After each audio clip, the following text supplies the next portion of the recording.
अस्सलामुअलैकुम, welcome back to साइबरमैक्स academy. जैसे कि साइबरमैक्स आप लोग जानते हैं कि हमने एक new course NTU fundamental of programming के नाम से स्टार्ट किया हुआ था, जिसमें बैक टू बैक लेक्चर आ रहे हैं सीक्वेंस के साथ। अगर आप फॉलो नहीं कर रहे तो आपसे रिक्वेस्ट है कि सीक्वेंस के साथ फॉलो करें। अब तक तकरीबन 35 लेक्चर्स अपलोड हो चुके हैं, ठीक है।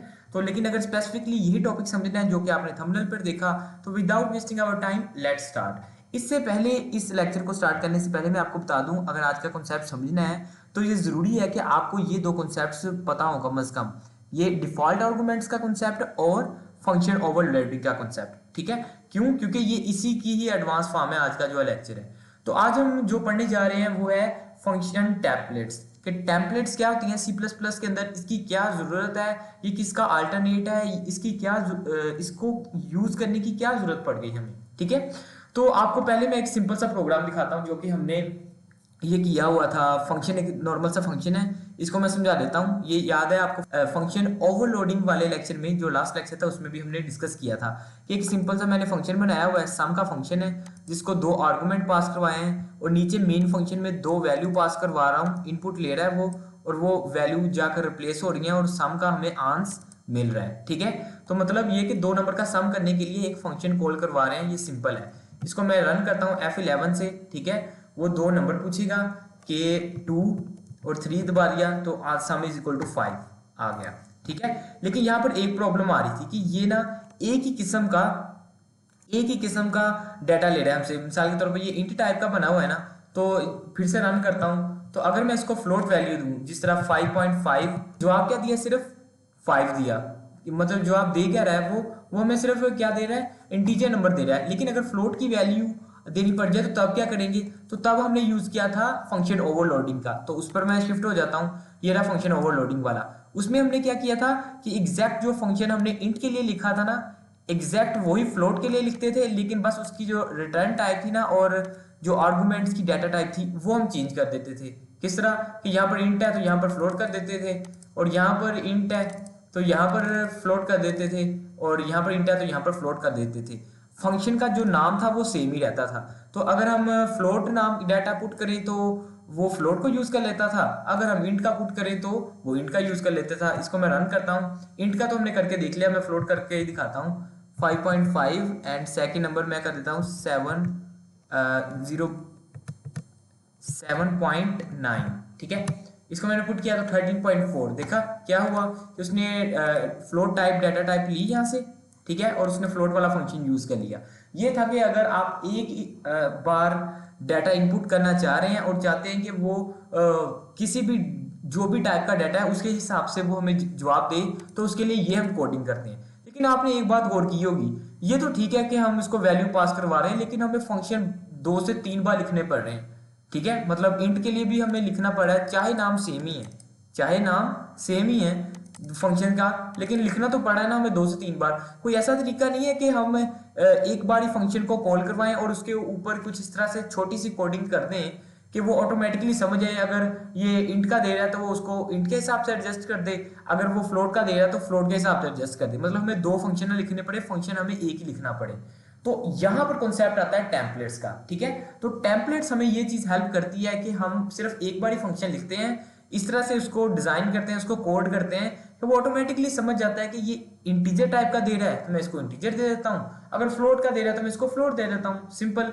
तो डायरेक्ट क्या करता हूं, मैं उस प्रोग्राम पर चलता हूं, सिंपल से प्रोग्राम पर। ये हम डायरेक्ट सिंपल से प्रोग्राम पर आ चुके हैं। इसमें क्या है, वही प्रोग्राम है, मेन का वही है कि वैल्यू पास करवा रहा है, और जो यहाँ पर फंक्शन है ना वो किस चीज का है, वो फंक्शन है, इसको मैं यहां पर दोबारा पेस्ट करता हूं, इंट टाइप का है, ठीक है। ये सिर्फ इंट की वैल्यू लेगा, इंट का जवाब देगा, सम फ्लोट वगैरह का काम नहीं लेगा, ठीक है। तो अब यहां पर हम टेम्पलेट्स लिखते हैं।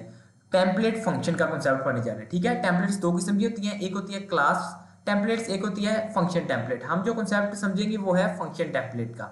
तो फंक्शन टेम्पलेट बनाता हूं, उसके लिए क्या करते हैं कि सिंपल जो भी आपने मेन लिखा हुआ है ना फंक्शन, उसको उसके ऊपर यहां पर एक वर्ड लिखते होते हैं टेम्पलेट का, ठीक है। किस तरह बनाते हैं, टेम्पलेट का, TEMPLAT, टेम्पलेट, ठीक है। ये कीवर्ड लिख दिया, जैसे ही लिखा जाएगा ये थोड़ा सा हाईलाइट हो जाएगा, मतलब आपने स्पेलिंग बिल्कुल सही लिखी है, टेम्पलेट, ठीक है। तो और इसके बाद क्या करते हैं कि यहाँ पर एंगल ब्रैकेट्स के अंदर हम क्लास का कीवर्ड लिखते हैं, ठीक है।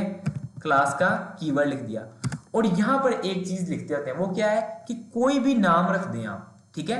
ये नाम कहाँ यूज होगा, कैसे होगा, वो मैं आपको बताता हूँ। मिसाल के तौर पर किस तरह लिखा हमने, सिंपल टेम्पलेट लिखा, उसके बाद एंगल ब्रैकेट्स के अंदर हमने क्लास लिख दी और क्लास का नाम लिखना है यहाँ पर, ठीक है। ये क्लास कीवर्ड है, इससे और कंफ्यूज नहीं होना कि ये क्या चीज है। क्लास का कीवर्ड है और यहाँ पर कोई नाम लिख देना। मैं मिसाल के तौर पर यहाँ पर कैपिटल जी लिख देता हूँ, ठीक है। इसका नाम मैंने क्या रख दिया, कैपिटल जी रख दिया। इसको मैं थोड़ा सा जूम कर देता हूँ, ये देखें कैपिटल जी रख दिया इसका नाम। अब मैं क्या चाहता हूँ कि हम चाहते क्या, मेन चीज कि यहाँ पर जिस किस्म की भी डाटा टाइप हो वो ऑटोमेटिकली यहाँ पर लिख दे, हमें बार बार फंक्शन ना लिखना पड़े जैसे कि ओवरलोडिंग में लिखा था। तो सिंपल मैं ये जो मेन यहाँ पर फंक्शन लिखा हुआ है ना, ये इसकी जो डाटा टाइप है इसको मैं रिमूव कर देता हूँ, ठीक है, इंट। तो इसकी जगह क्या लिखूं, इसकी जगह जो आपने क्लास का नाम रखा हुआ है ना, एग्जैक्ट उसे लिख दें, कैपिटल जी लिख दें। यहाँ पर इंट बी है ना, यहाँ पर जी लिख दें, ठीक है, जी लिख दिया। इसको मैं करता हूँ अब सेव। अब ये हुआ क्या, इस प्रोग्राम को हम सेव कर देते हैं किस नाम से, टेम्पलेट्स, ठीक है, सेव कर दिया। अब होगा क्या कि यहां से वैल्यूज आएंगी, ठीक है, फंक्शन कॉल हुआ, फंक्शन के पास जाएंगी। अब यहां पर क्या देखेगा, वो देखेगा कि यहां पर तो टेम्पलेट बनी हुई है, ठीक है। क्या देखेगा कि यहां पर तो टेम्पलेट बनी हुई है। तो टेम्पलेट बनी होने से वो क्या समझेगा, वो समझेगा कि अच्छा यूजर जिस भी टाइप की वो दे, हमें क्या दे, हमें जिस भी टाइप की हमें वैल्यू दे, वो उसके हिसाब से यहाँ पर उसकी डाटा टाइप एडजस्ट कर दीजिए। जी हमने इसलिए लिखा है, ठीक है। अगर इंट है तो वो इंट कर दे, फ्लोट है तो फ्लोट कर दे, बैक दी एंड ये चीज होती है, ठीक है। यहाँ पर नजर नहीं आएगी आपको। हम वैसे पहले जब लिखते थे तो इंडिविजुअली लिखते थे। इसी तरह आपकी ये जो रिटर्न टाइप है ना, आप यहाँ पर रिटर्न टाइप भी क्या लिख सकते हैं इसकी, वही जो आपने फंक्शन का नाम रखा है, यानी जिस भी किस्म का डाटा हो उसी टाइप की ये बन जाए क्या चीज, इसकी रिटर्न टाइप। अब मैं करता हूँ इसको सेव, अब मैं इसको करता हूँ रन, ठीक है। अब इसको रन करता हूँ। अब पहले मैं इंटीजर वाला ही करता हूँ, सिंपल इंटीजर वाला प्रोग्राम। 4 और 5 लिखा, 9 आ गया, ठीक है, इतनी बात समझ आ गई क्या। लेकिन यही काम फ्लोट के लिए भी करेगा ये। तो फिर से रन करता हूँ, F11 करता हूँ, 3.5, ठीक है, अगला 6.7। तो आंसर क्या दे रहा है, 10.2 दे रहा है। कमाल नहीं हो गया ये चीज।